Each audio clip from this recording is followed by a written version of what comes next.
கிறிஸ்துவுக்குள் பிரியமானவர்களே, ஒரு மனிதர் மிகவும் உயரமான 2 கட்டடங்களுக்கு மத்தியில ஒரு கயிற்றை கட்டி அதுல நடக்கும்படியாய் புறப்பட்டார். தோளில் தன்னுடைய சிறுவயது மகனை உட்கார வைத்து கொண்டாரு. கையில பேலன்ஸ் பண்றதுக்கு ஒரு நீண்ட கோல் ஒன்றை எடுத்துக்கிட்டாரு. அவ்வளவுதான், வேற எதுவுமே அவர் செய்யல. அழகாய் அந்த கயிற்றில் நடக்க ஆரம்பித்தார். அதை பார்க்க அநேக ஜனங்கள் கீழே திரண்டிருந்தாங்க. அவங்களுக்கு எல்லாம் இதை பார்க்கும் பொழுது பயமா இருந்தது. உயரமான இடத்துல வெறும் கயிற்றுல மட்டும் அவர் நடக்கிறாரு, எப்படி பேலன்ஸ் பண்ணுவாரோ அப்படின்னு சொல்லி. ஆனா பாருங்க, சரியாய் அவர் நடந்து அந்த இன்னொரு பகுதிக்கு வந்து சேர்ந்துட்டாரு.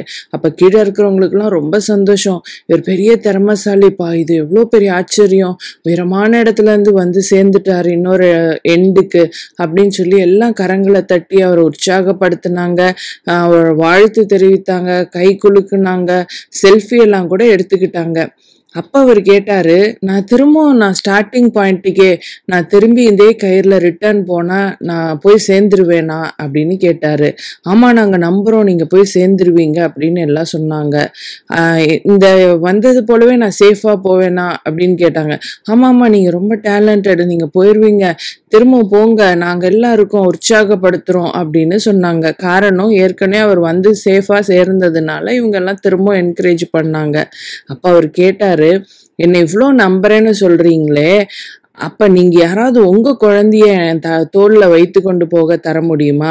முதல் முறை வரும்பொழுது என் மகனை என் தோல்ல வைத்து கொண்டேன், 2வது ட்ரிப் நான் ரிட்டர்ன் அந்த இடத்துக்கு போகிறேன், உங்க குழந்தைய யாராவது தருவீங்களா? நான் பத்திரமா கொண்டு போய் அந்த மறுமுனையில சேர்த்துறேன்னு. அப்ப இவங்க எல்லாருக்கும் ஒரே ஷாக்கு. நம்புறோம்னு சொல்ற எல்லாருமே அந்த இடத்த விட்டே காலி ஆயிட்டாங்க. யாருமே அங்க இல்லை. பிரியமானவர்களே, நாமும் கூட ஆண்டவரையே உண்மையே நம்பி இருக்கேன், வேதம் வாசிக்கிறேன், நான் ஆலயத்துக்கு போறேன், காணிக்கை தரேன், கருத்தாய் உம்மை தேடுறேன், எல்லா மீட்டிங் அட்டன் பண்றேன், உங்களுடைய வார்த்தையை கேட்கிறேன் அப்படின்னு நம்ம சொல்றோம். கரெக்டு தான். ஆனா ஒரு பிரச்சனைன்னு வரும்பொழுது டாக்டர் வந்து இது கொஞ்சம் சுகமாகாது அப்படின்னு சொல்லிடுறாருன்னா, அப்படி இருந்தாலும் என் கர்த்தர் என்னை சுகமாக்குவாருன்ற விசுவாசம் அந்த நேரத்துல நமக்கு குறைந்து போயிடுது. பொருளாதாரத்துல குறைவுபடும் பொழுது, கடன் பிரச்சனை அதிகம் இருக்கும் பொழுது, வேலை கிடைக்காத பொழுது, குழந்தை பிறக்க வழி இல்லைன்னு சொல்லும் பொழுது, இப்படி நிறைய பிரச்சனைகள், வீட்டுல சமாதானம் இல்லைன்னு சொல்லும் பொழுது நம்ம சோர்ந்து போயிடுறோம். அந்த நேரத்துல நம்முடைய நம்பிக்கையோ விசுவாசமோ எழும்ப மறுக்கிறது. அதுக்கு பதிலா நம்ம சோர்ந்து போயிடுறோம். இது அவ்வளவுதான், இனி என் வாழ்க்கையில நன்மையே நடக்காது அப்படின்ற முடிவுக்கு கூட வந்துடுறோம். பிரியமானவர்களே, அதனால்தான் ஆண்டவர் லூக்கா 8:50 இயேசு கிறிஸ்து உங்களை பார்த்து சொல்றார், பயப்படாதே, விசுவாசம் உள்ளவனாய் இரு. ஆமேன். நாம விசுவாசம் உள்ளவர்களாய் இருக்கும் பொழுது என்ன நடக்கும்? லூக்கா 18:42 வாசிக்கிறதை போல இயேசு அவனை நோக்கி, உன் விசுவாசம் உன்னை ரட்சித்தது என்றார். ஆமேன்.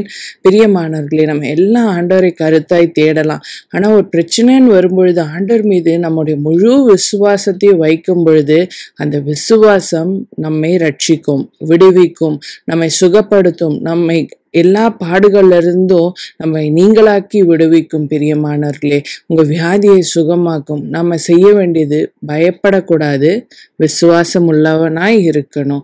நாம் அதை பழகி கொள்ளும் பொழுது நிச்சயமாகவே நம்மளுடைய எல்லா பாடுகளையும் ஆண்டவர் மாற்றி தருவார். செபிக்கலாமா?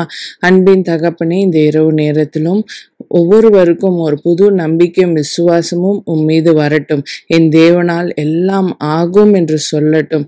எனக்கு ஞானம் இல்லை, அறிவு இல்லைன்னு சொல்றோம் கூட, என் தேவனால் எனக்கு ஞானத்தை தர முடியும்ன்ற நம்பிக்கையோடு பரீட்சைகளை எழுதட்டும். ஒவ்வொருவரையும் ஆசீர்வதியும். ஒவ்வொரு குடும்பத்திலும் சமாதானத்தை தாரும். என் வாழ்க்கை முடிந்து விட்டதுன்னு சொல்லுகிறவங்களுக்கு கூட ஒரு புது விசுவாசம் உன் மீது வரட்டும். என் ஆண்டவர் என் வாழ்க்கையை கட்டுவார்னு சொல்லட்டும். சுவாமி, ஆசீர்வதிங்க. இரவுல நல்ல ஓய்வை தாரும், ஆழ்ந்த உறக்கத்தை தாரும். ஒவ்வொருவரையும் கண்மணி போல் காத்துக்கொள்ளும். இயேசுவின் மூலம் பிதாவே, ஆமேன், ஆமேன்.